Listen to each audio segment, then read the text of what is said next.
Hello, everybody, and welcome to Edie's latest webinar, this time on how AI-driven electricity procurement can cut costs and carbon emissions. I'm Josh O'Neill. I'm the intelligence editor at Edie, and I'll be chairing the session today, looking at what UK energy market volatility means for energy procurement, cost control, and resilience, and how AI-driven trading and smart battery storage can optimize renewable electricity use against price signals, generation profiles, and carbon outcomes. As always, we have about 45 minutes today to explore the topic, and that'll be about 35 minutes or so of presentations with our experts, followed by a Q&A session with you, the audience.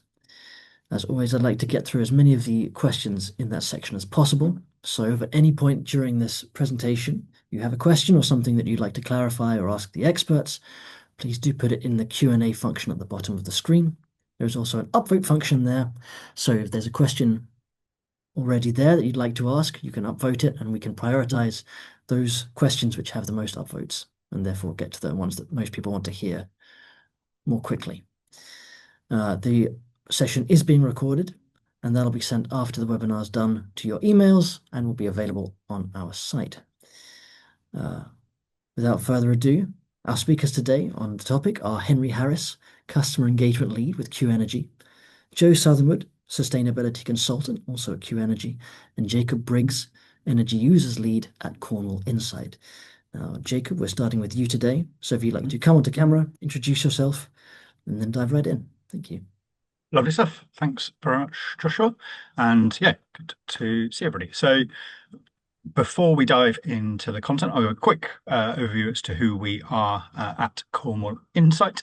So we are providers of data analysis and forecasts to the energy transition. So work with anybody from generators through to kind of actual businesses engaging in the energy market at the other end of that value chain. And that's where I sit in the company. So lead the products and services we provide there, particularly around kind of some of the cost forecasting that we'll chat through this morning and that kind of system level engagement. And probably more importantly, what businesses can actually do to engage in the energy market, whether that's meeting some of the cost pressures that we see prevalent today, or perhaps more optimistic and enthusiastic proactive steps that we'll kind of come on to in the rest of this afternoon's session. So on the next slide, we'll take a look at the three main topics that I'll run us through this morning. So we'll start kind of zoomed out and look at overall the kind of broad trends that we see driving the structure of the GB electricity market principally, and what that is doing to the actual kind of wholesale prices that we see feeding through in the market. We'll then look at how the rest of the energy system costs affect that kind of price characteristics and the growing role of non-commodity charges in there. So everything apart from the actual power that you're trying to purchase. And on the kind of interesting part, looking at some of the responses that we're seeing from corporates to those market trends, and then to access some of the opportunities that are available in the space as well. So as we head on to the next slide, we'll take a look here at where we see the structure of the electricity market going all the way out through to 2060. So obviously it takes some of those back end years with a pinch of salt, but this is kind of born out from the bottom up kind of half hourly system level modeling that we do here at Cornwall Insight to take a look at kind of how we see those top line market changes coming through in response to stuff like new sources and of changing electricity demand, the rising role of renewables. So overall, we broadly see a kind of reduction in the role for typical traditional baseload capacity, so stuff like gas-fired power stations that are kind of predominant on the system today, with a lot of that generation role getting replaced by significant growth in intermittent renewable capacity, and offshore wind in particular playing a big role in bringing forward the level of renewable generation that we need to run the system as demand rises, and also to meet the kind of system transformation, decarbonisation objectives that we've got as well. Just bringing forward renewable capacity on its own isn't enough. And so alongside that, we see a growing role for flexibility and for kind of battery storage as a particular role there, but a really key space for demand side response, so that kind of vague purpley DSR block that we can see growing in the chart on the far right hand side. So I recognize that the interesting stuff is how we see that playing through into prices. So over the next couple of slides, we'll look at what we see that mean, what we think that means for the wholesale market volatility in particular. So we'll start off by taking a look at where we've come from. So traditionally, we've seen kind of reasonably limited volatility, to be honest, in the wholesale market. So a lot of that's driven by typically what we'd have seen with high levels of dispatchable power plants, so stuff like those gas-fired power stations that can respond pretty quickly to a signal from a system operator to manage network conditions. A pretty material growth then in volatility, as we can see with that giant kind of order of magnitude-ish spike in volatility through 21, 22, and 23. So this basically driven by the wholesale power crisis, energy price crisis that we saw around the start of the war in Ukraine. So conflict driving an awful lot of that, and that's that kind of increasing commodity costs that we allude to on the slide. Also coupled then with, at the time, what we'd have seen with low wind speeds and low availability of nuclear plant, especially with our interconnection into Europe.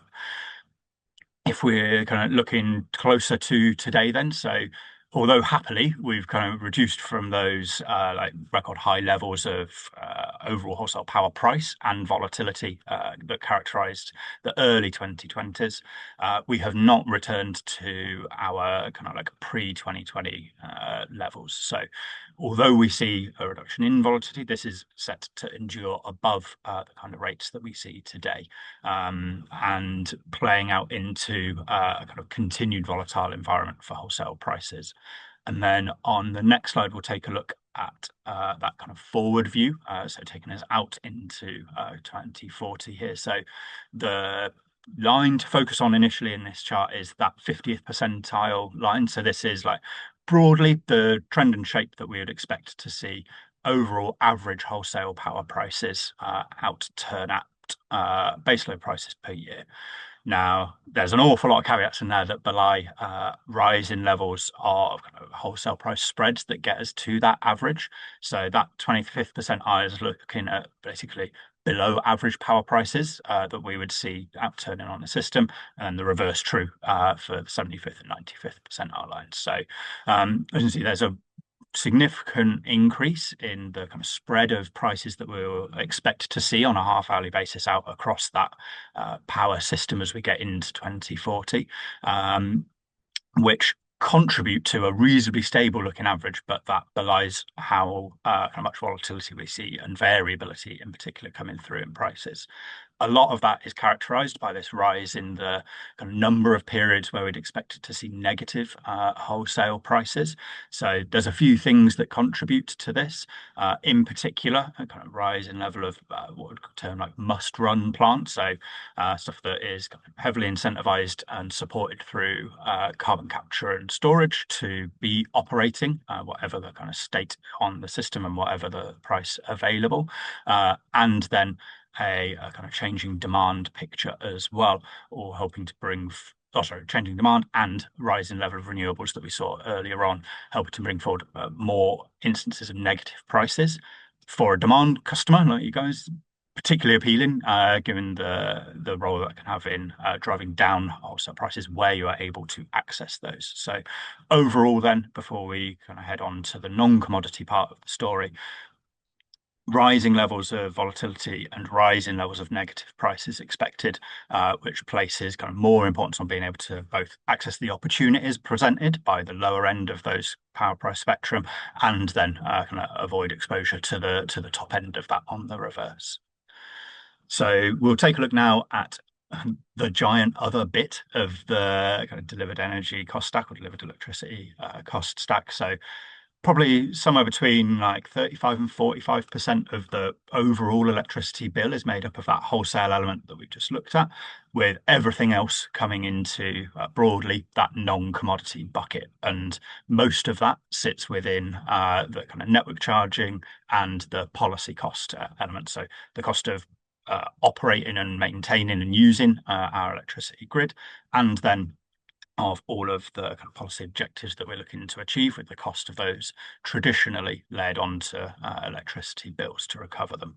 So what we've shown here is that kind of breakdown of those non-commodity elements across the network costs with distribution and transmission, the cost of balancing that system with the balancing costs broken out, and then kind of a selection of some of the kind of newer, in particular, kind of policy levies split out here. So as you can see, there's a pretty clear story of rising non-commodity costs. That's true if we look back to, well, comparatively from specifically a network costs perspective, halcyon days of 2021, 2022, with basically the kind of costs of delivering a transitionary transmission system, representing that kind of, well, best part of £75,000 increase for an industrial customer by the time we get to 2030, with a similar story expected to bear out with distribution charges. And whilst we don't yet have complete clarity for kind of putting a pound per year figure into here, we know that the direction of travel is up. 50 to 200%, depending on the type of user we are, is probably our prevailing view at the minute. And then that same story playing out of rising costs in the balancing and capacity market space. The reason we've kind of highlighted some of these new levies is that the predominant mechanism still for recovering costs from, say, bringing forward new nuclear generation, in the case of the regulated asset base charge there for Sizewell C at the minute, but potentially other projects down the line as well, and for supporting the costs of intensive industries, is to see that kind of laid out across the bill for everybody else, and kind of brings with it a cost to those who don't receive the exemptions and those that are going to be kind of supporting that generation come online, which, whilst we might want to achieve those objectives, at the end of the day, does typically bring with it a line item cost into the bill, or an impact on existing line items as well, all of which is driving up that role for non-commodity costs in the bill. So sadly, in some respects, I guess the same story overall kind of bears out in non-commodity space of rising variability in these charges amidst an environment of rising overall levels for them as well.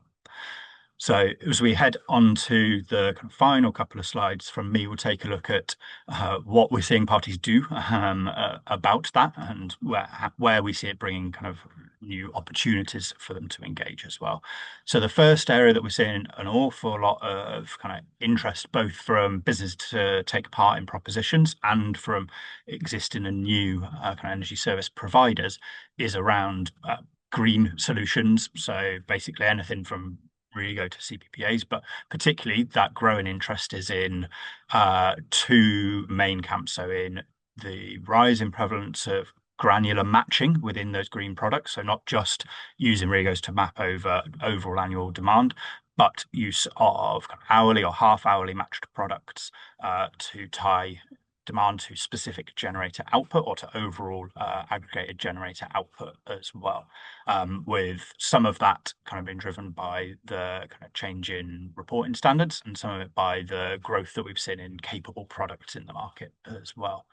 The other part, and where we've kind of highlighted a couple of key points on the slide here, is in license exempt supply, which can also come alongside kind of matched product structures as well. So on the license exempt supply side, basically, this is the ability for, well, anybody along that value chain, from the generator supplier through to the kind of actual end user as well, to receive about 20% off of their retail electricity bill by taking advantage of the exemption regime for parties who are or for parties who are using generation output from small scale renewable generators, to avoid paying into legacy renewable support schemes like the renewable obligation and feed-in tariff, and basically saying, you know, you're helping bring forward new small scale generation, you don't need to pay into those schemes, and that gives then a kind of cost saving for parties that can use those kind of propositions.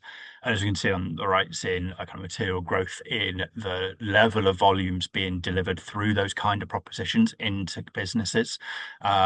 Basically, that unlocked by some kind of policy and or some particularly regulatory changes that we saw during 2025, which is why we see that uptick starting from the middle of the year there. The story doesn't stop at the generation and kind of tariff side. And so we see an awful lot going on in the kind of behind the meter space, as we would look at it from a kind of energy focused perspective, on-site assets. And principally here, we're talking about generation assets, so on-site solar, maybe wind, and on-site storage as well. And typically the co-location of those two things together. For generation, we've kind of got an illustration of the kind of value case there in the left-hand chart, but that depending on the commercial arrangements that you've got for installing the asset and for operating it, somewhere between all and most of the wholesale cost can be avoided for the output from that generation, and then significant opportunity to avoid a lot of those non-commodity charges, especially in the policy realm. The limited case for generation on its own for avoiding some of those network charges. And then the story gets perhaps more interesting when we look at that kind of battery co-location as well, where then the opportunity to take part in a lot of those kind of flexibility and network management services increases, and crucially to be rewarded for participating in those really gets unlocked as well, of course, as being able to make the most of the kind of generation output where we're looking at those two assets together. And whilst we've got kind of a broadly illustrative, broadly representative kind of value stack for that storage case, on-site storage case there, definitely worth noting that the structure of that, the role of any of those components can change a lot based on the kind of trading strategy that a partner might be looking to use, the revenues pools that they can go away and participate in, and the kind of location then of that storage with a generation of both are present as well.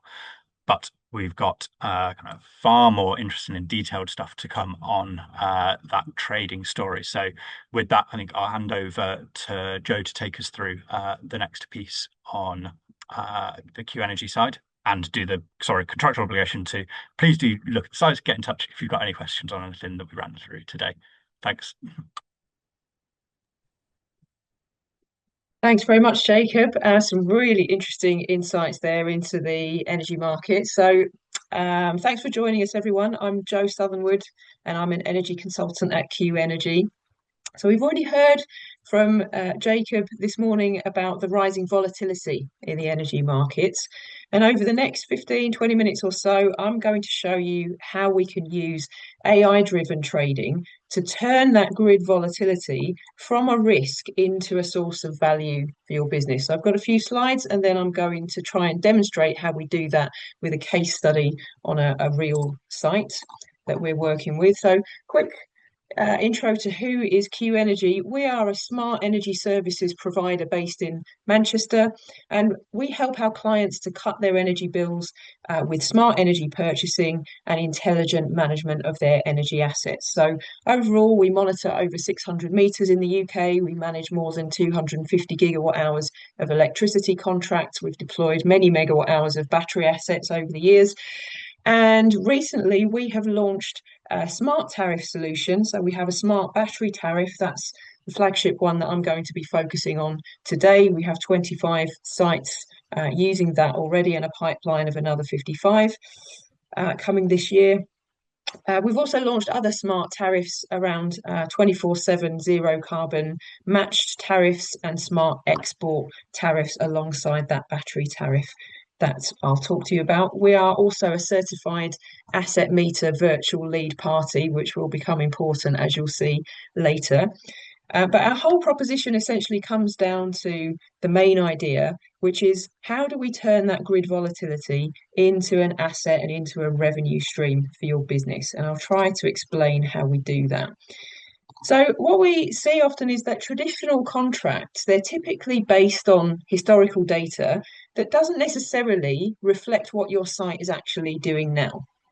And typically what we see is that businesses have two choices when they're selecting an electricity tariff. They could choose a flexible tariff. That's good because it gives you access to the cheaper markets. You have some control over when you purchase energy and how much, but it does leave you fully exposed to that market volatility that Jacob has just described to you. So some positives, but also some disadvantages. Or you could opt for a fixed tariff. So that gives you the budget certainty that tells you that you're only going to pay a fixed price for the duration of your contract, but it comes with high risk premiums built in.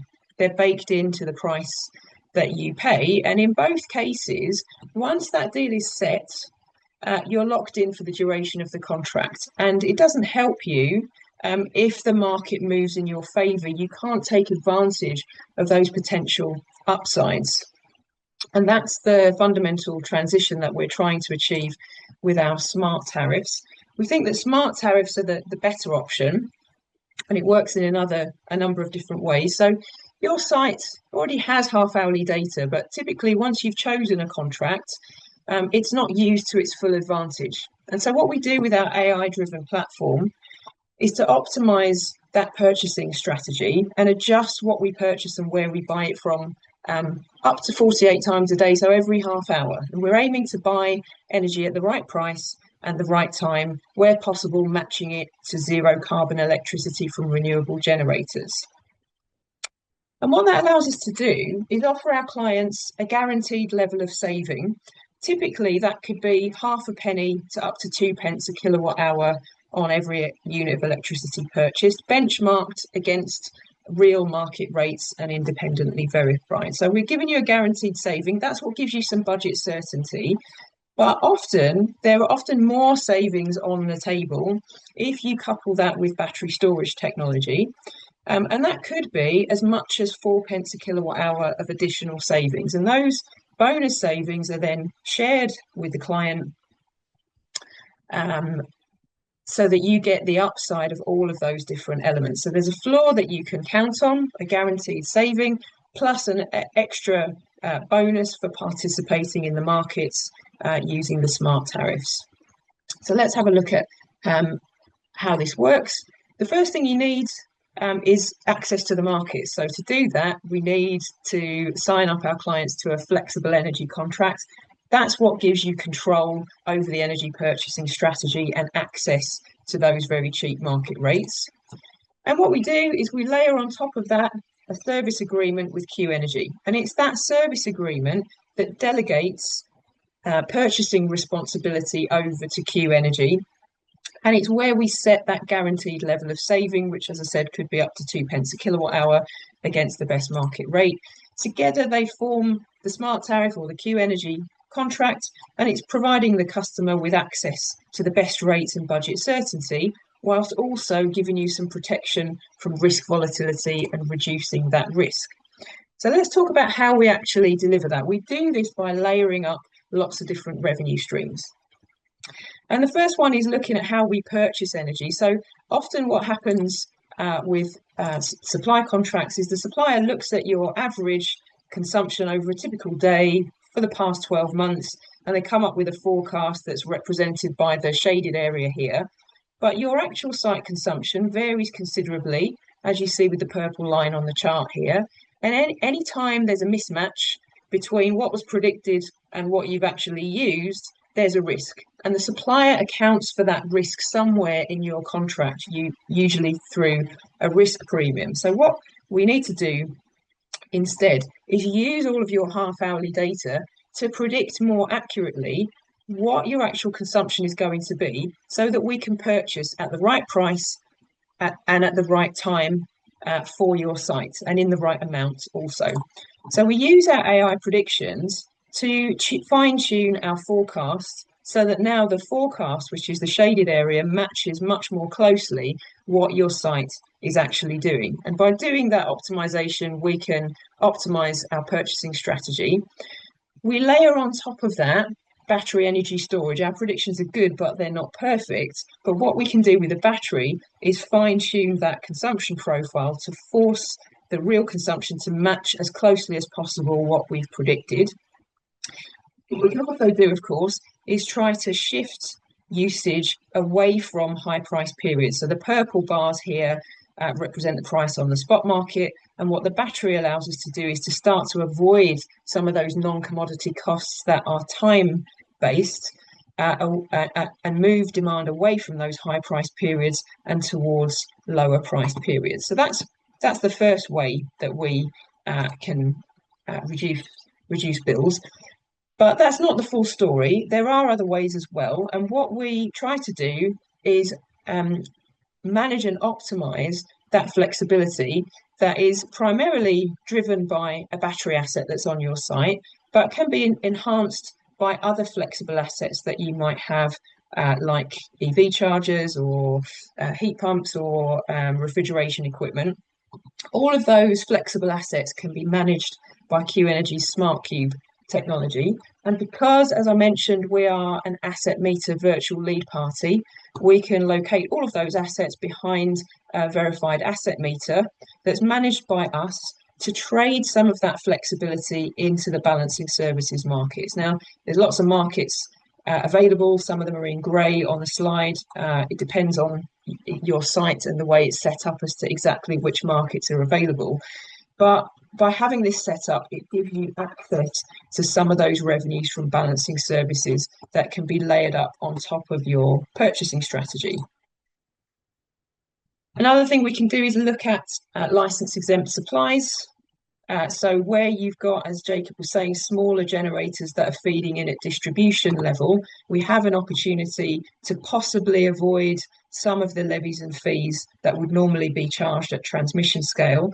But more than that, we can start to help organisations to avoid Scope 2 emissions, because we see in the future that Scope 2 will move towards hourly matching. So you'll no longer just be able to buy renewable energy to cover your annual consumption. You will have to match your consumption with the time at which the generator is generating. So a battery and a smart tariff allows you to do that.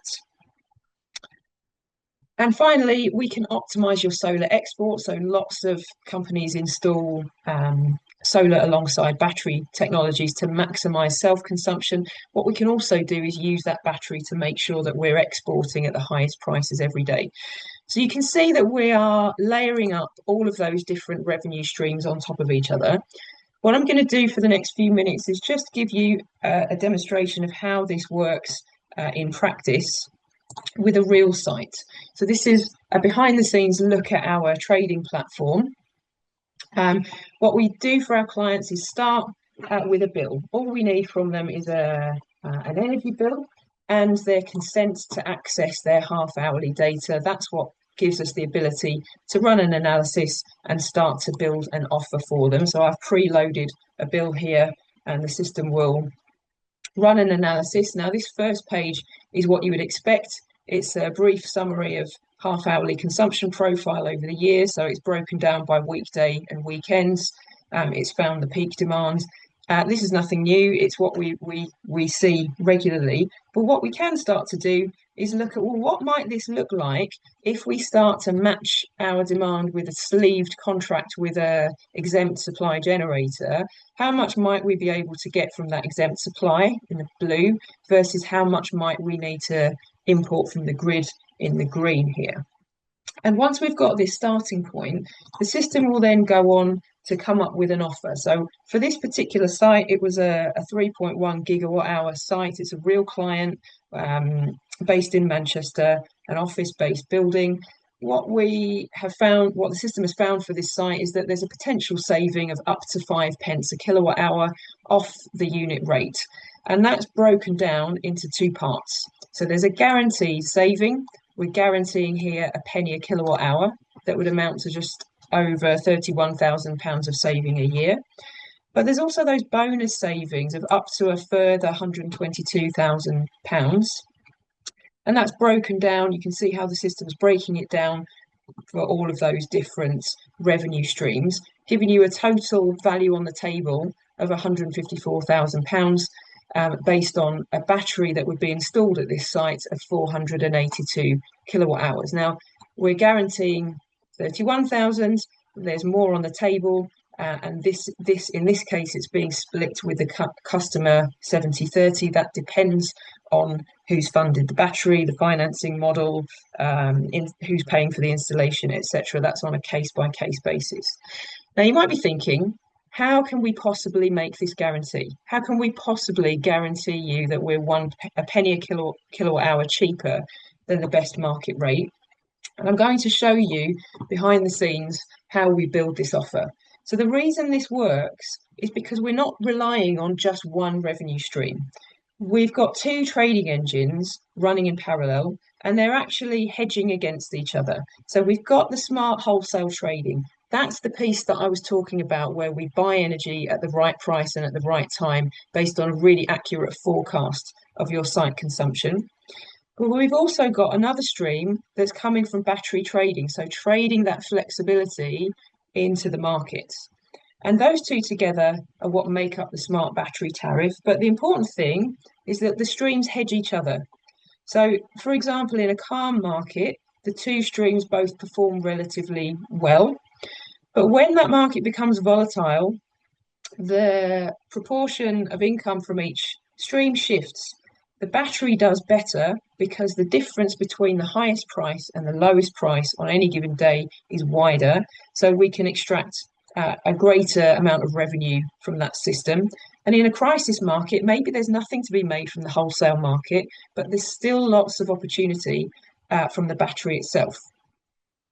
The last thing I want to say about this is that that's not the only way that we protect ourselves. The other way is through the battery and the battery sizing. Why is it 482 kilowatt hour battery? Because we need to make sure that we can still guarantee that one pence a kilowatt hour in the worst case. And so what we do is we run a simulation, 10,000 different scenarios covering the very worst to the very best. And what we need to know is, in the worst 5% of cases, can the different revenue streams still cover this 1 pence a kilowatt hour cap? And we have a system here to run this, which is telling us that yes, in the worst 5% of cases, our conditional value at risk is still positive. So we know for sure that we can still cover that operation. Very quickly, before I pass on to Henry, clients often want to know, what does this look like in practice? What are we doing? Well, here's an example of the platform in action. We're making three different kinds of forecasts here. We're forecasting your demand, actual versus forecast demand. We're forecasting how much renewable generation might there be, and we're making a forecast of what the system prices might be. And all of those forecasts are fed into our smart cube. That is what will control what the battery does on a day-to-day basis. If we're also sleeving, you can see how that's working in practice. So this is being sleeved, in this case against a hydro plant, and you can see that the red bars here, the hydro is producing more than the site can use. So what we're doing is we're storing in the battery at this overnight and deploying early in the day when site consumption increases. So you can see how this is working in practice and building a picture.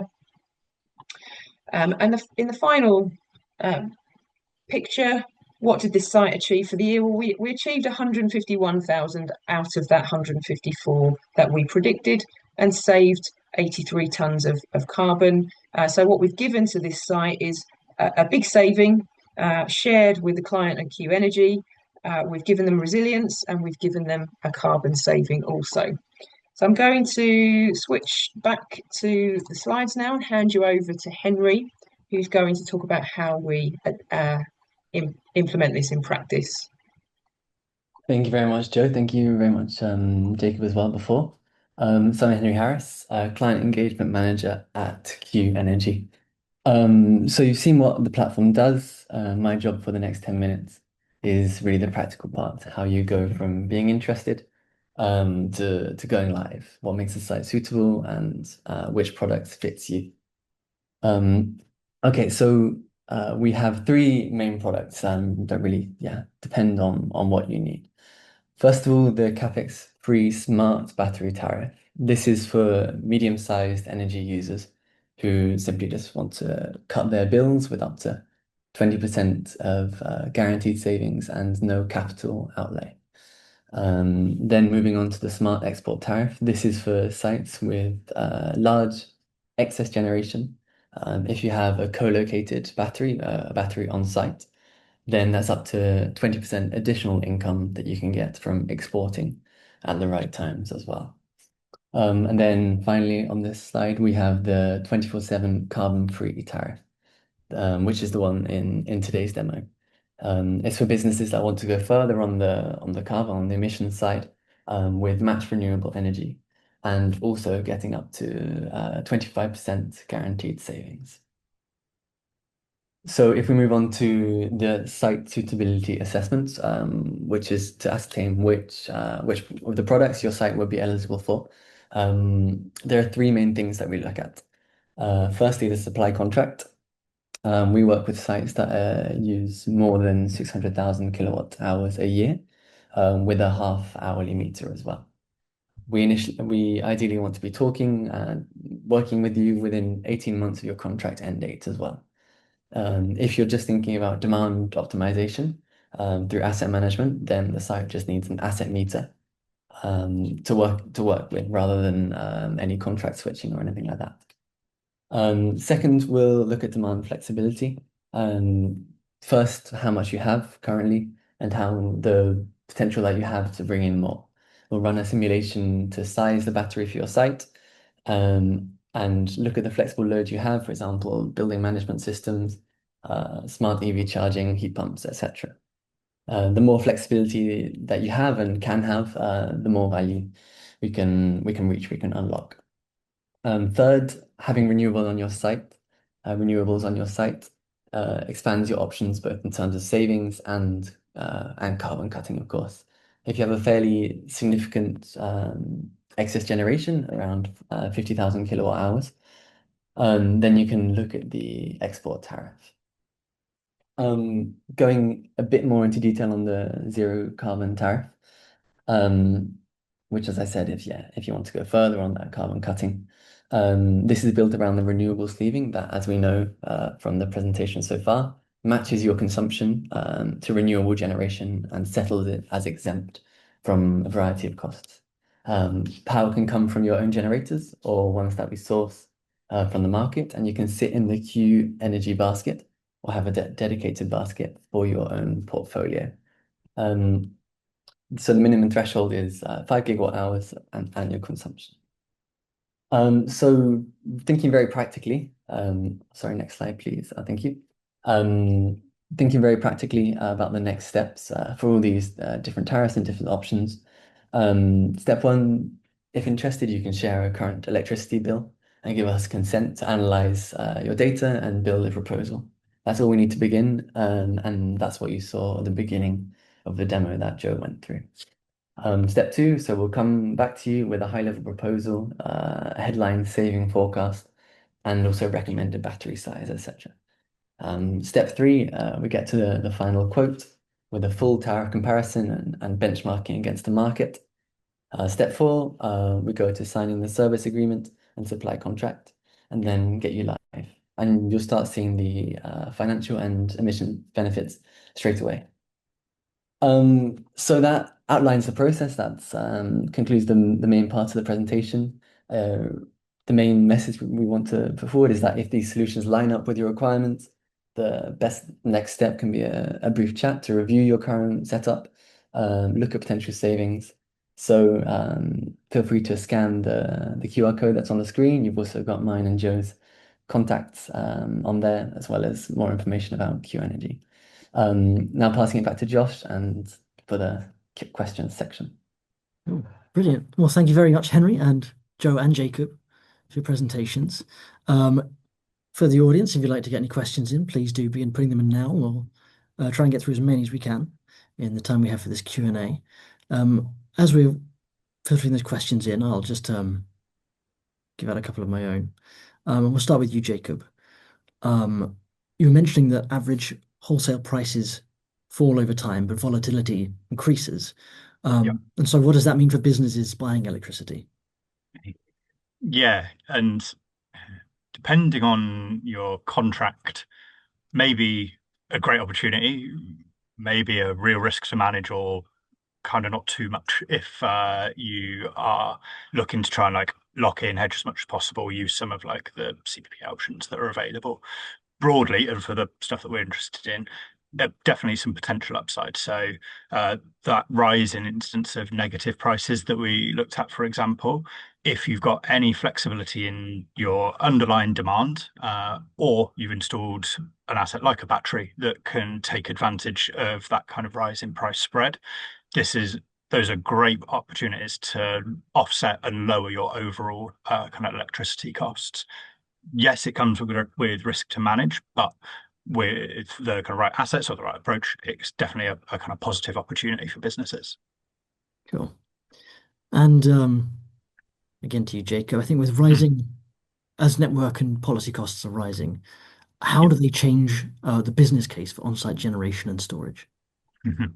Yeah, there's probably two parts to this. So the structure of it has changed. So there's way more focus on the fixed and capacity bit of your bill. And so that affects kind of the trading strategy that you might use for the battery and maybe gives you more onus on wholesale spreads or on some of those flex services than you might have had around trying to avoid the volumetric bit of your network charges. It also means that engaging with someone who can say whether you're like near one of these threshold charging bands that we now have, there's potentially a massive opportunity in offsetting your like pound per day standing charge part of your bill as well. But that will be very kind of site specific, basically. Cool. Brilliant. And I think one more for Henry before we go into our audience questions. We're getting quite a few there, so I'll try and get through as many as I can. But for Henry, where business contracts don't end for an extent, like for a year or a while, can batteries be installed before that contract ends to save on energy costs, or do they have to wait to switch to your tariff first? No, you don't have to wait. We can get a battery installed before any contract switching happens, regardless of your current supplier. Even if you don't switch, you can store excess. You can export energy when prices are higher, so you don't have to buy it when prices are higher. Um, it definitely does make sense. And then we can, after when it does come to switching your contract, we can then get onto the smart battery tariff, and then the whole range of options are open to you in terms of price cap, and greater opportunities for arbitrage, etc. So it can often make sense. Okay, and moving into audience questions, we have two that are related to that, which is one, who pays for the battery? And then two, what are the length of contracts on offer? Yeah, I can take that one. Who pays for the battery? It depends, is the answer. We have clients who say, can you front the cost of the battery? In which case, we'll offer them a capex-free solution, and the level of shared savings is adjusted accordingly. We have other clients who say, no, we want to pay for the battery and the installation ourselves, and they're able to do that. So it really depends on the clients and their financial position and their preferences. But we can build that into the service agreement in terms of the shared savings model. And in terms of contract lengths, we prefer to start with a 3-year contract to begin with. Again, that can be discussed and negotiated, but 3 years tends to be what we go for. Cool. Okay. I think we'll go quickly to you, Jacobs. I think this one came in during your presentation. Mhm. But CCUS is commercially unproven. How can this Mhm. impact electricity pricing and the way the market performs? Like, Yeah, it's a good question. So we, for that later date, kind of longer term past forecasting, we expect and system needs drivers heavily towards figuring out how to do CCUS, whether that's figure out how to do carbon capture storage, whether that's typical CCUS, whether that's bioenergy, carbon capture storage, whatever the solution might be. Without it, there's going to be a more challenging story for that kind of baseload plant that we still see operating on the system, and a greater focus on alternative solutions. So that storage case, that other flex assets case as well. But yeah, it's definitely fair to highlight it, and no, not one that is solved, ready to go today. Definitely. cool. Um, this one might be for you, Joe. What would you consider a typical lifespan of battery storage units? And what would you expect the ROI break-even point to be for investing in these systems? Typical lifespan is, I'd say it's at least 10 years, but I could be longer than that. And in terms of return on investment and break-even points, with the ability to access all of the market. So in the full battery tariff case, we're seeing payback periods as short as 3 years in some cases. So it is site dependent, but it can be as short as 3 years. Sure. And another one relating specifically to the offer. So Mark here is saying guaranteed savings against the best market offer keeps being mentioned. How Yeah. is this best offer determined and agreed? So what we do is at the point where the client is coming to the end of their energy supply contract and they're ready to either sign a new deal or switch suppliers. Um, Typically, what they would do anyway is go out to the market, whether that's a broker or the suppliers directly, and gather quotes for the coming 12 months to 3 years. So we do that same process. We ourselves go out to the market and find quotes for the client's site. But of course, the client is free to find their own quotes. And we look at what's the best one available, which one would give them the cheapest market rate. That's what we take as the best market offer. That's our benchmark. So it's whatever we find at the time of renewal as the best contract in terms of its total value over contract length. That's what we take as the benchmark and the best market offer. Cool. Okay, and I think we have time for maybe one more. This one, a little specific, but it might kind of work as an interesting sort of case study. But will this work for an NHS trust who are on government commercial agency frameworks and are fed by the appointed suppliers? So they carry out the trading. There's a notice period of 30 months if the trust decides to terminate, which will not be the preferred option. We do have two 500 kilowatt battery storage units. Is that maybe too specific? But I thought we'd try with that one. No, that's an interesting one. What I'd say is that Q Energy is not a supplier, so our solution is supplier agnostic. So it doesn't really matter who the supplier currently is or who it will be. We're supplier agnostic. And in terms of having batteries on sites, that's okay as well. We can work with existing units. What I'd say is it would be a process of um, working out what we can do within the contract terms and what we can't do, and then looking again at the time of when that contract is ending, whether there are any other options for you. So I'd say there are things we can do. It may not be the full solution that I've presented to you today, but I'd say there are certainly things that we can do within that framework agreement. Brilliant. Okay, well, I think we're about at time now. So I'd very much like to thank Q Energy for sponsoring the webinar, as well as Henry, Jacob, and Joe, their fantastic presentations, as well as you, the audience, for your questions and for participating and getting involved. We do have one bit of housekeeping, which is the Sustainable Supply Chains Summit from Edie is now occurring on the 17th of September 2026. If you'd like to secure a place, if this kind of event appeals to you, please do scan the QR code, or it'll be visible on our website if you want to go and have a look there for more information. Otherwise, I think that's all for today. Thank you very much again to our fantastic speakers, and thank you again all for attending. We'll see you next time. Thank you. Bye.